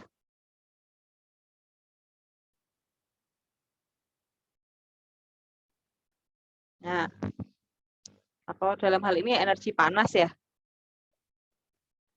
entalpi. Nah, rumusnya teman-teman lihat di 8.3. Ya, kita ingin melihat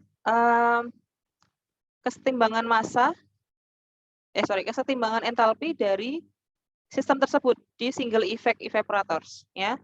Maka yang masuk kita taruh pada ruas kiri, M.F dikali, teman-teman ingat nggak entalpi itu simbolnya apa? Dinotasikan dengan apa? Kalau massa kan M, kalau volume kan V, kalau entalpi apa? Ingat? Dulu di pelajaran fisika kali ya. Entalpi atau kalor lah, kalor. Lupa ya, H teman-teman, ya. H. Jadi entalpi itu disimbolkan dengan H. Ya. Nah, di masing-masing jenis bahan, baik itu feed, baik itu steam, produk, kondensat, dan uap air, dia masing-masing punya entalpi. Dia masing-masing punya panas yang berbeda. Makanya tadi kenapa kok harus ada entalpi itu, karena memang sebenarnya ada slightly different, ada perbedaan yang sangat tipis, walaupun itu sama-sama T1 gitu. Ya, makanya kita menggunakan H. Nah, H ini adalah energi di dalam ya, energi di dalam bahan ya, yang membedakan sebagai pengali nanti. Nah, maka di rumusnya nanti teman-teman bisa cek di buku ya. Nanti itu M.F dikali HF ya, ditambah M.S dikali HS. Ya. Kalau di buku namanya HVS ya. HVS. Ya. Terus sama dengan ini kan yang masuk ya. Ini yang masuk. Kemudian yang keluar apa saja? M.P dikali HP ya. Kemudian ditambah M.V dikali HV atau H1 ya. Dia pakainya H1 ya. Terus ditambah M.S dikali HCS. Walaupun HCS sama HS itu nanti akan sama, teman-teman. Ya. Biasanya akan sama. Ya. Jadi M dot kan tadi sudah semua ya. Maka kalau HF itu adalah entalpi feed. Kemudian HS itu adalah entalpinya steam. HP itu adalah entalpinya produk. H1 itu adalah entalpinya dari suhu T1. Atau kita bisa bilang itu evaporator. Kemudian HCS itu biasanya sama dengan HS. Ini entalpi dari steam atau kondensat.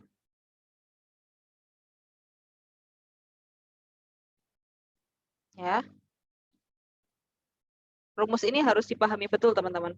Karena nanti ketika kita membahas, ini kan masih single effect ya. Ini kan masih pada single effect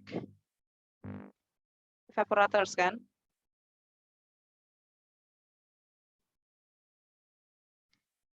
Makanya ininya hanya satu. Ya. Nanti kalau multiple effect, ini nanti akan banyak, teman-teman. Perhitungannya nanti akan berlanjut. Begitu. Nanti saya jelaskan di berikutnya. Nah, di rumus, teman-teman bisa cek di buku ya. Di rumus 8.4 dan selanjutnya itu bagaimana caranya menghitung HF, HP, dan seterusnya. Nah, saya kasih di sini saja sekalian. Untuk menghitung entalpinya feed. Ya. HF itu sama dengan CPF dikali TF min 0 derajat Celcius. Ya. Nah, CPF itu saya fraksi apa sih, saya agak lupa ini.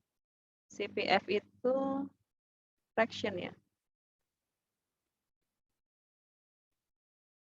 Harusnya di sini ada.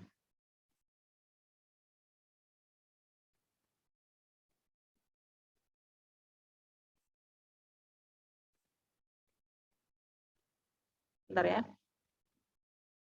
Oh, specific heat. Specific heat, teman-teman. CPF itu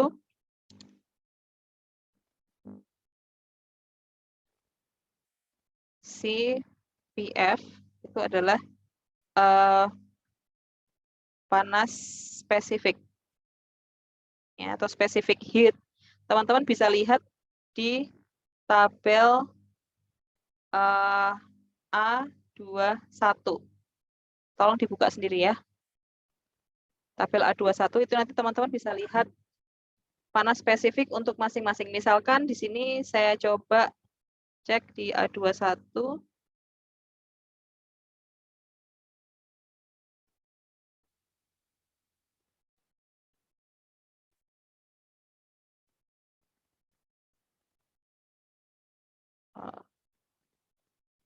Di bagian appendix, teman-teman, halamannya 778.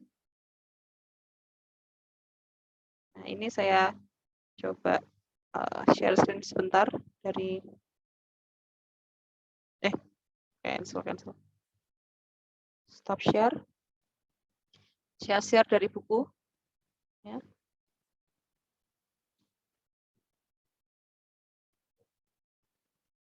Nah, ini ya, kalian bisa lihat tadi Ini adalah physical properties of food ya. Tabel A21.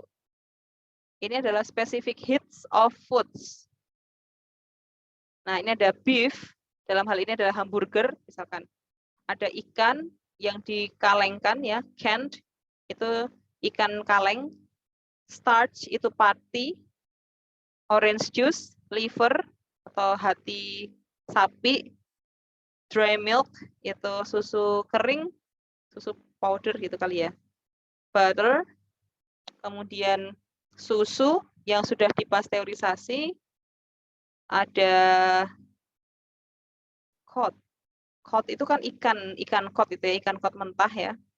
Kemudian ada skim milk atau susu skim, tomato soup, konsentrat ya. Ada sapi, ada egg yolk itu kuning telur.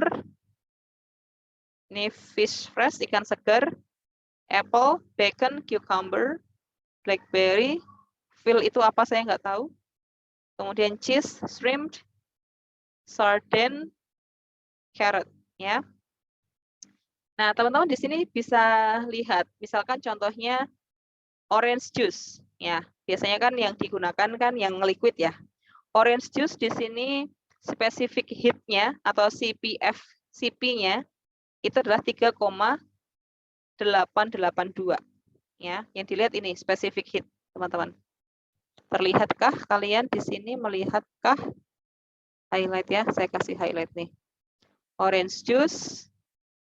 Nah, ya yang dilihat adalah specific heat-nya ini 3,882. Ya. Nanti kalau misalkan yang mau dievaporasi adalah susu, ya ini pakainya milk, specific heat-nya 3,831. Yaitu untuk CP-nya, teman-teman ya. CPF. Apalagi yang basah, yang apa cair-cair, apalagi nggak ada ya. Cheese-nya itu sudah bentuk cheese ya. Susu skim, oke, bisa juga. Tomato soup, ya, konsentrat. Dry milk nggak bisa. Ya, ya kurang lebih itulah kalau yang di tabel ini. Di bawahnya ada lagi nggak? Oh, nggak ada. Ini thermal konduktivitas. Ya. Itu Nasrullah sampai pusing gitu ya. Melantai. Pusing, Bu, lihat rumus-rumusnya. Nah, oke gitu ya. Jadi caranya mencari si HF tadi, teman-teman. Cara mencari HF tadi, caranya seperti itu. CPF, tadi kan ketemunya misalkan orange juice ya, 3,8 sekian-sekian. Dikalikan suhunya. Suhunya misalkan berapa? 50 misalkan. Jadi ya 3,88 sekian dikalikan 50 derajat Celcius. Sudah ketemu HF. Nah, berikutnya, waduh tadi halaman berapa? Dehidrasi tadi. Dehidrasi. Evaporasi tadi halaman berapa? Nah, ini dia. Ketemu. Ya. Nah, selanjutnya mencari HP ya. HP 1. Kelihatan kan di zoom-nya? Ya. Oke. HP 1 itu sama dengan CPP, sama CP juga, tapi P-nya, P kecilnya ini sebagai penanda produk ya, dikali T1 min 0 derajat Celcius. Teman-teman bisa lihat pada rumus 8.5. Nah, CPP itu sama, CPP itu panas spesifik juga, itu pada produk. Ya. Oke. T-nya T1 karena T1 adalah T evaporator, maka T-nya T1, teman-teman. Nah. Oke. Nah, CPP, teman-teman bisa baca di situ halaman 556. CPP is obtained from tabel A21 tadi yang saya share. Kemudian atau by using equation 4.3 atau equation 4.4. Nanti equation 4.3 itu kayaknya heat transfer. Teman-teman lihat materi tentang pindah panas ya.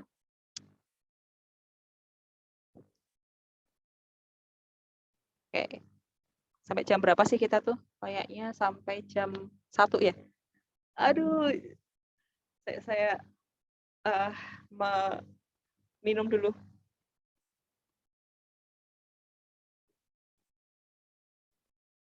Sampai sini ada yang mau ditanyakan?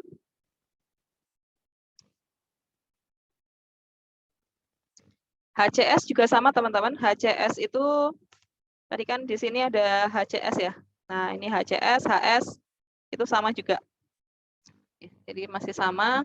CPS kali TS dikurangi 0 derajat Celcius. Ya.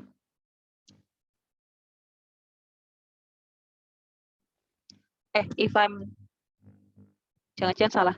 Oh, saya.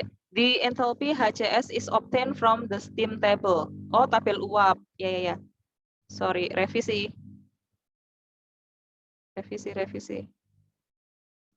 Jadi kalau HCS sama HS, oh ya, ini kan steam ya.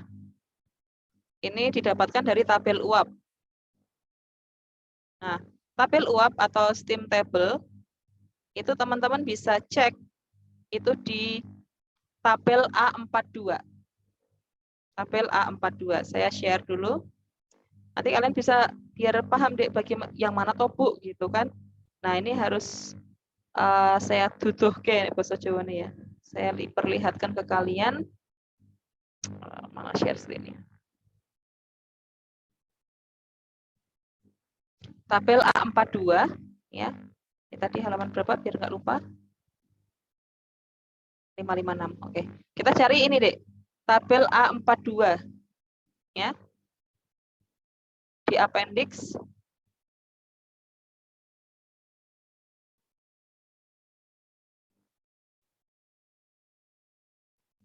A42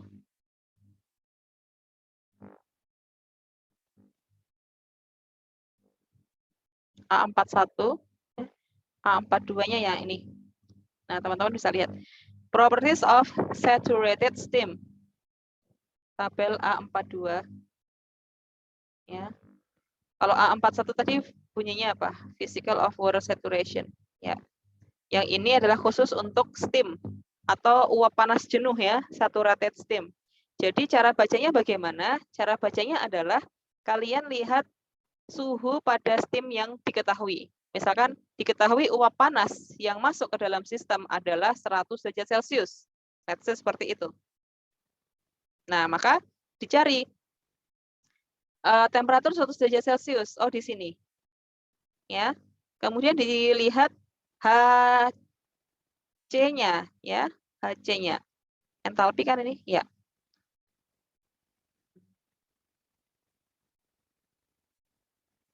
Ya, betul HC-nya. Maka yang diketik adalah 461,3 ya. HC-nya, HCS-nya adalah 461,3.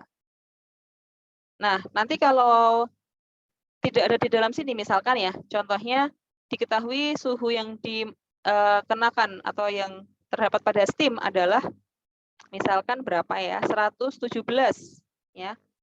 117 kan nggak ada ya di sini ya. Adanya kan 115 sama 120 kan. Ya. Nah, kalian pakai apa? Interpolasi. Bisa nggak ngitung interpolasi? Bisa kan? T1 dikurangi T2 sama dibagi. Nanti ada di video saya sih, di YouTube saya. Insya Allah kayaknya ada deh. Insya Allah. Sudah saya upload. Nanti teman-teman cek di situ bagaimana cara menghitung interpolasi ya. Interpolasinya bagaimana. Biasanya ini kan T2 dikurangi T1 dibagi T2 sama dengan itulah ya. Cek lagi nanti. Oke, ada pertanyaan? Kelas B ada Google Meet biokimia pangan. Oh, oke. Ya, sebentar lagi Dek, sebentar lagi saya selesaikan ya. Coba bilang sama siapa? Bu Waidah apa Pak Ibdal? Bentar ya. Sedikit lagi. Oh, tadi.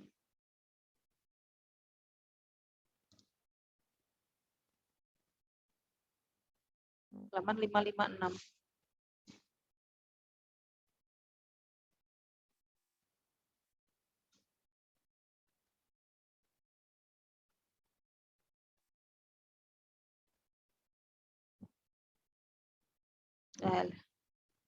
Bentar.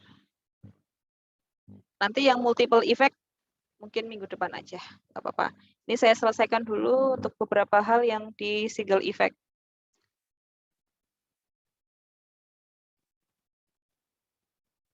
Ya. Oke.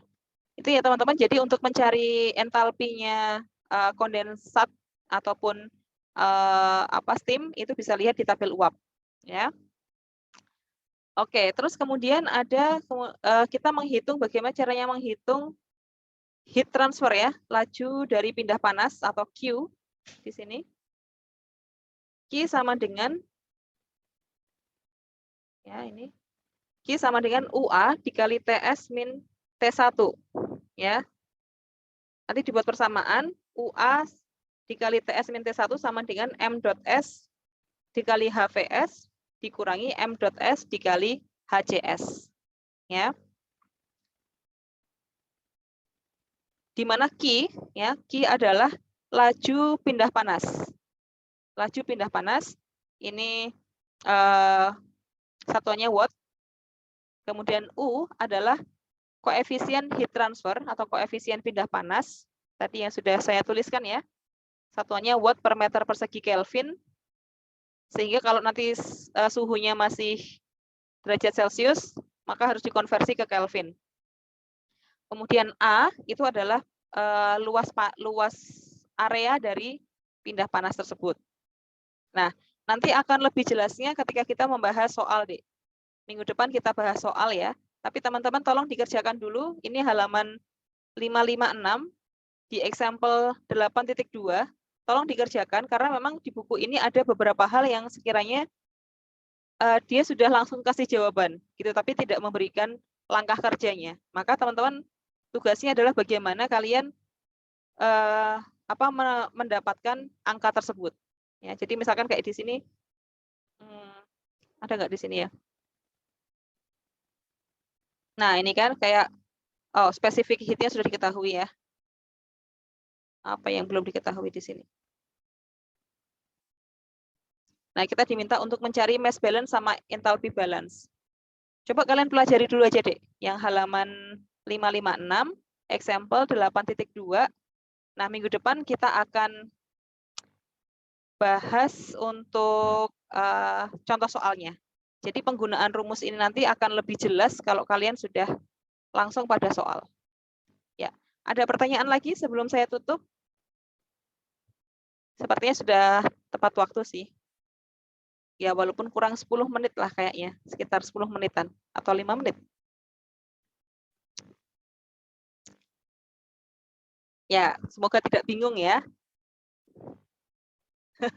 Nanti saya share link videonya di kelas kita ya, di grup kelas kita. Nanti teman-teman tolong pelajari betul, soalnya nanti ujiannya pasti keluar ya, pasti keluar tentang evaporasi. Oke, terima kasih untuk segala atensinya. Mohon nanti jangan lupa untuk mengisi presensi untuk yang sudah mengikuti Zoom Meet pada siang hari ini. Presensinya ada di Google Classroom. Kurang lebihnya saya mohon maaf dan terima kasih buat perhatian teman-teman semua. Semoga apa yang saya sampaikan dapat dimengerti, dipahami teman-teman semua ya. Itu sih doa saya, cuman itu aja. Ya, terima kasih. Assalamualaikum warahmatullahi wabarakatuh. Waalaikumsalam warahmatullahi wabarakatuh. Waalaikumsalam warahmatullahi wabarakatuh. Terima kasih, Bu. Terima kasih. Iya, sama-sama. Makasih juga.